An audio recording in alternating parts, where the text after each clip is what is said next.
안녕하십니까 수험생 여러분. 자, 저번 시간에 배웠던 내용 간략하게 복습을 하도록 하겠습니다. 저번 시간에 109조 착오에 의한 의사표시 공부했습니다. 의사표시는 법률행위 내용의 중요 부분에 착오가 있는 때는 어떻게 할 수 있다?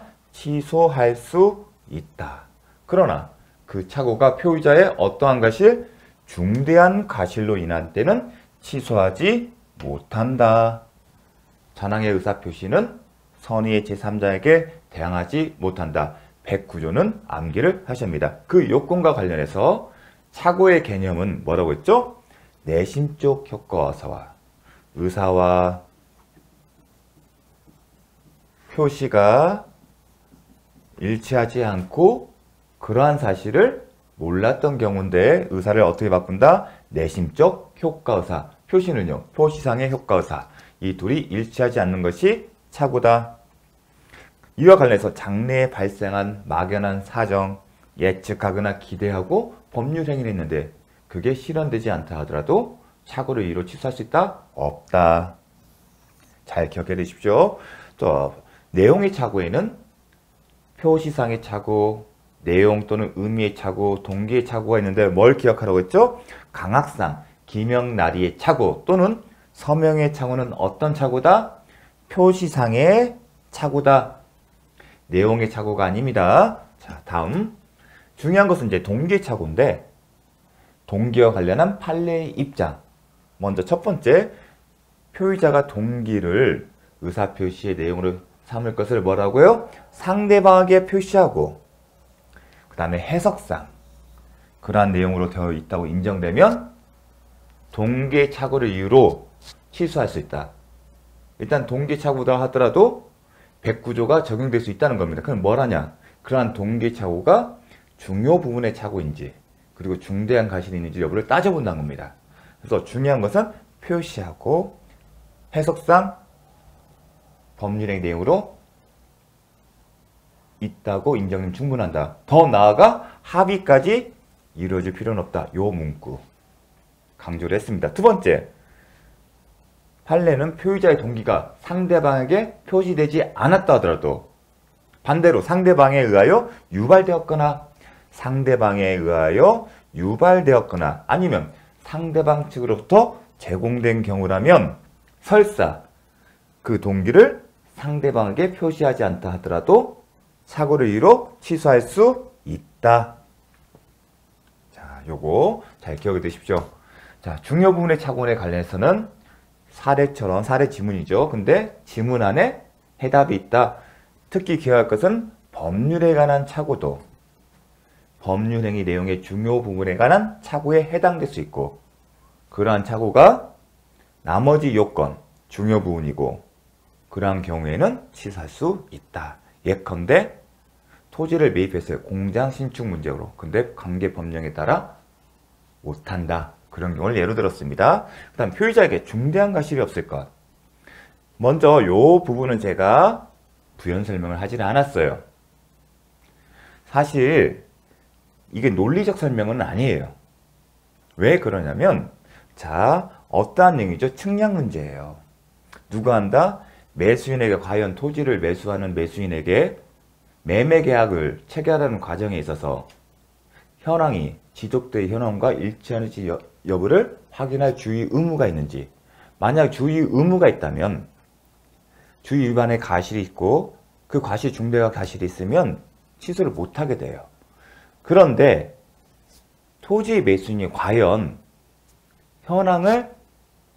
토지의 현황이 현재 실제 현황이 지적된 현황과 맞는지를 계약 체결 규정, 특히 계약 체결 전에 체크할 수 있는지 현실적으로는 어렵습니다. 왜냐하면 매도인의 협조 없이는 못하거든요. 그런데 매도인이 계약을 체결하는 과정에서 그걸 순순히 협조할까요? 특히 이런 현황을 측량할 때는 돈이 들어요. 그리고 이 사람이 측량만 하고 매수인이 안 살 수도 있잖아요. 그렇기 때문에 그런 현실을 반영해서 매수인에게 그런 의무가 없다고 판단한 겁니다. 그래서 참고 삼아 다시 한번 말씀을 드렸습니다. 그리고 두 번째, 착오로 인한 의사표시에 있어서 증명책임이 관한 건데 표의자의 중대한 과실 유무에 관한 증명책임. 이런 문제가 나면 중대한 과실이 있다면 중대한 과실이 있다고 하면 어떤 여력 있죠? 취소할 수 없잖아요. 취소할 수 없다는 얘기는 계약이 항상 법률행위지만 법률행위라 쓰고 우리는 어떻게 읽는다? 계약. 법률행위 계약의 효력을 인정하고 있습니다. 자, 중대한 과실에 대한 논의, 있냐 없냐의 실익은 뭐죠? 있다면. 중대한 과실이 있으면 취소할 수 없고, 취소할 수 없다는 것은 계약은 확정적으로 효력이 인정된다는 겁니다. 반대로 계약의 효력이 중대한 과실이 없다면 취소할 수 있고, 그러면 무효가 되는 거예요. 그런데 유리한 것은 누가 한다? 자기가 한다. 중대한 과실에서 유리한 사람은 누구다? 상대방이겠습니다. 원칙적으로 착오가 있으면 취소할 수 있는데 그렇게 되면 누구한테 불리하다? 상대방이 불리하죠. 자기는 계약이 체결된 것으로 생각하는데 취소를 하게 되면 예상치 못하는 거잖아요. 그럼 중대한 과실을 주장한다는 얘기는 상대방에게 유리한 거예요. 그래서 유무에 관한 증명책임 누가 있다? 상대방이 아니라 착오자 일단 틀리고 누구한테 있다? 상대방에게 있는 겁니다. 그래서 이 패턴은 민사소송적인 지식까지도 포함하는데 그렇게 안다고 하더라도 쉽지 않아요. 그래서 제가 강조하는 점을 기억하시면서 함께 기억을 해 주십시오. 중대한 과실은 있으면 취소할 수 없고 취소할 수 없으면 계약이 효력이 있다. 그러면 누구한테 유리하다? 상대방한테 유리하다. 따라서 누구한테 증명책임이 있다? 상대방에게. 자, 증명책임은 표의자의 상대방. 뭐와 관련해서? 중대한 과실에 대해서. 달리 표현하면 이렇게 나왔죠. 표의자의 중대한 과실 유무는 착오에 의한 의사표시의 효력을 부인하는 자. 그래서 설명을 드린 겁니다. 상대방은 뭐죠? 이 사람은 효력을 부인하는 게 아니라 효력을 주장하는 자죠. 부인이 아니라 주장하는 자가 증명해야 한다. 좀 어렵게 냈죠. 그래서 이 패턴을 잘 기억을 해 주십시오. 한편 표의자에게 중대한 과실이 있다 하더라도 중대한 과실이 있으면 취소할 수 없다. 다만 예외적으로 상대방이 그러는 착오를 알고 이용한 경우에는 설사 의사표시에 중대한 과실이 있었다 하더라도 취소할 수 없다, 있다. 있다, 없다가 아닙니다. 요 질문 잘 기억을 해주십시오. 효과와 관련해서 기본적으로 취소권이 발생하는데 참고로 표의자에게 경과실이 있어요. 그럼 경과실이 있는 경우에는 취소할 수 있다. 그 경우에 불법행위나 손해배상 책임이 생길까? 아니다. 왜냐하면 법은 중대한 과실이 있는 경우에만 취소할 수 없지 경과실이 있는 경우에는 취소를 허용하고 있기 때문에 민법이 허용하고 있기 때문에 한편 109조의 규정은 임의 규정이다. 따라서 당사자가 달리 정할 수 있다. 어떻게? 착오가 있어도 취소할 수 없다. 그러한 약정은 효력이 있다. 왜냐하면 109조는 강행 규정이 아니라 임의 규정이고 당사자가 달리 정하면 그 약정은 효력이 있기 때문에 관련 문제로 착오와 계약상의 담보 책임 어떤 경우면 고려청자를 샀어요. 여러분은 고려청자를 샀는데 뭐다? 진품인 줄 알고 샀어요. 이게 동기예요. 근데 알고 보니까 진품이 아니라 위품이다. 가짜다. 그런 경우에는 착오를 이유로 취소할 수 있고 하자가 있기 때문에 담보 책임에 기초하여서 계약 해제 등의 권리를 행사할 수 있다. 따라서 담보 책임이 성립하더라도 착오를 이유로 취소권은 배제되지 않는다. 그 얘기는 취소권을 행사할 수 있다는 겁니다. 그 다음에 해제와 취소 정말 중요하죠. 채무 불이행을 이유로 계약을 적법하게 해제했다 하더라도 계약 해제 후에도 기억할 건 계약을 해제한 후에도 착오를 이유로 취소권을 행사할 수 있다. 정말 잘 나옵니다. 기억을 해주십시오. 자, 사기 강박에 의한 의사표시 110조 조항인데요. 특이한 게 2항이에요. 당사자가 아닌 항상 법률행위면 뭘로 읽는다? 계약이고 계약이면 당사자가 있어요. 기본적인 패턴은 당사자 사이에 의사표시의 하자가 있는 거예요. 근데 사기 강박의 경우는 제3자가 사기나 강박을 한 거예요. 근데 강박을 합니다. 누군가를 불법 감금해서 계속 협박을 하는 거예요. 네가 갖고 있는 좋은 땅을 이 사람이 사게 해줘. 그런 경우예요. 그런 경우를 생각합니다. 그러한 경우에는 언제 취소할 수 있다? 상대방이 그 사실을 알았거나 알 수 있었을 경우에 한해서 취소할 수 있다는 거. 이 조문을 잘 기억하시고 이 조문을 응용해서 변형해서 시험이 출제되고 있습니다. 자, 사기 기망의 요건과 관련해서는 쓰레기 매립장이나 공동묘지에 대해서 분양자가 아무런 얘기를 안 하게 되면 기망행위가 된다. 잘 기억을 해주시고요. 두 번째, 교환계약 잘 나오죠? 시가를 묵비, 가만히 있는 거예요.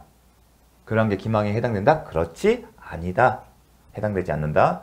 어떠한 해약 고지, 강박의 개념입니다. 어떠한 해약을 고지해서 공포심이 생긴 상태에서 법률행위를 하는 거예요. 강박의 개념은. 그런데 해약의 고지가 없으면 뭐다? 강박이 아니다.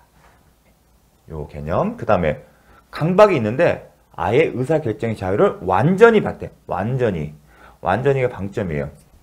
자, 사기 강박은 부당한 간섭인데 완전하게 간섭을 뺏은 거예요. 이런 거예요.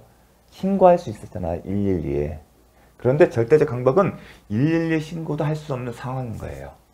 그러니까 사기 강박 110조는 그 정도는 아니고 이 사람이 조금만 용기를 내면 112 신고를 할 수 있는 상태. 그 정도의 어떤 감으로 익히시면 됩니다. 근데 수험생 입장에서는 완전히 박탈, 결정의 자유가 박탈되는 절대적 강박이라고, 그 경우에는 의사표시는 취소할 수 있다가 아니라 뭐다? 무효이다. 요게 시험에 잘 나오죠.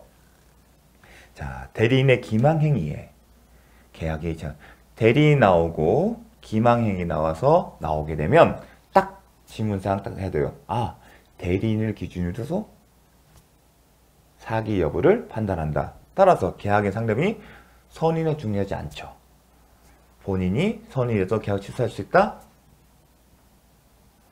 기망행위의 계약을 체결되는 계약이 본인의 선의더라도 취소할 수 있다. 왜냐하면 기망행위에서 계약을 취소 여부는 누굴 기준으로는 대리인이기 때문에 여기는 이해하시는 본인의 대리인. 따라서 본인의 아냐 모르냐는 중요하지 않다. 이게 함장으로 듣습니다. 그래서 요 지문 정말 잘 나오니까 기억을 해 주십시오. 효과 취소권의 발생이고 제3자의 범위와 관련해서는 했었죠. A, B가 있는데 대리인이 있어요.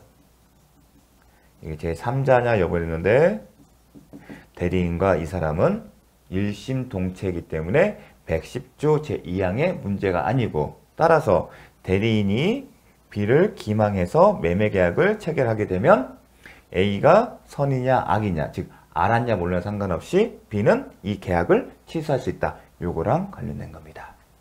자, 요거 잘 기억을 해주십시오. 자, 취소의 효과와 관련해서 사기 강박은 이게 중요하죠. 피해자죠. 피기망자나 피강박자는 결국 피해자는 자신의 법률행위를 취소하지 않는 경우에도 불법행위를 원인한 손해배상 청구권을 갖는다. 이게 최근에 자주 나오는 지문입니다. 제가 설명을 드렸죠. 시가 2억짜리를 속아서 아닌 강박에 의해서 5억에 샀는데 그럼 3억 원의 손해가 발생한 거예요.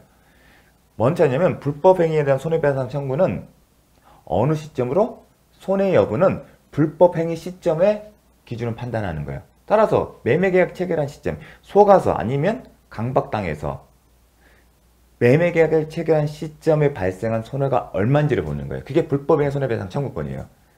그 이후의 사정을 고려하지 않아요. 어떤 사정? 그때는 손해를 보고 2억짜리를 5억에 샀는데 나중에 5년을 지나보니 3년을 지나보니 주변이 개발이 되면서 이 아파트가 돼 10억이 된 거예요. 순간 우리는 직관적으로 10억이 됐으니까 손해가 있을까 하는데 그 혼동의 이유는 뭐냐면 불법행위한 손해배상의 산정 시점은 언제다? 10억이 오른 현재 시점이 아니라 과거에 불법행위, 즉 속아서 매매계약을 체결한 시점입니다. 그 시점에는 2억짜리를 5억에 샀잖아요. 그래서 3억의 손해가 발생합니다. 설사 3년 5년 지나서 시가 상승했다 하더라도. 그렇기 때문에 그 계약을 취소하지 않고도 손해배상 청구를 할 수 있는 거고 책임을 진다는 표현이 나오는 겁니다. 여러분이 조금은 감이 떨어질 수 있어요. 실무적으로. 근데 포인트는 그거예요. 현재 시점을 기준으로 해서 인상된 부분을 반영을 안 하는 거예요. 불법행위의 손해배상이나 채무불이행의 손해배상 기준은 언제? 그 시점이에요. 그래서 불법행위 시점에 손해를 배상하는 거기 때문에 그게 참고 삼아 알아두시면 좋겠습니다. 자, 의사표시의 효력 발생. 도달한 때 효력이 생긴다. 그리고 중요하죠. 통지를 발송한 후 의사표시를 어떤 표시로 청약이나 승낙으로 바뀌기도 하고요. 발송해서 사망하거나 제한 능력자가 되어도 영향이 있다 없다? 없다. 영향을 미치지 않는다. 도달의 의미에 대해서 나왔죠. 실제로 그 통지를 수령하거나 아니면 내용을 알 필요가 없고 객관적으로 알 수 있는 상태면 도달로 본다. 그 의미는 효력이 발생한다. 어떤 걸 예를 들면 계약 해제. 계약 해제 의사표시 효력은 언제 발생하냐? 그거를 염두에 두면서 보시면 될 겁니다. 한편 상대방이 그 수령을 정당한 사유 없이 통지 수령을 거절한 경우에는 그 내용을 알 수 있는 객관적 상태에 있을 때 효력이 생긴다. 만약 이렇게 하지 않으면 거절하면 효력이 없는 걸 보게 되면 거래상 정말 엄청난 혼돈이 생길 겁니다. 자, 그리고 의사표시는 도달할 때 그 효력이 생기므로 발신자가 발신 후에도 언제 도달하기 전에는 철회할 수 있다. 이 정도까지는 기억을 해 주십시오. 자, 의사표시의 공시동달 언제 한다? 과실 없이 상대방을 알지 못하거나 아니면 상대방의 소재를 알지 못하는 경우에 공시송달, 민사소송법의 공시송달 규정에 의하여 송달할 수 있다. 계약해지 의사표시 가지고 제가 설명을 드렸습니다. 자, 잠시 쉬었다가 살펴보겠습니다.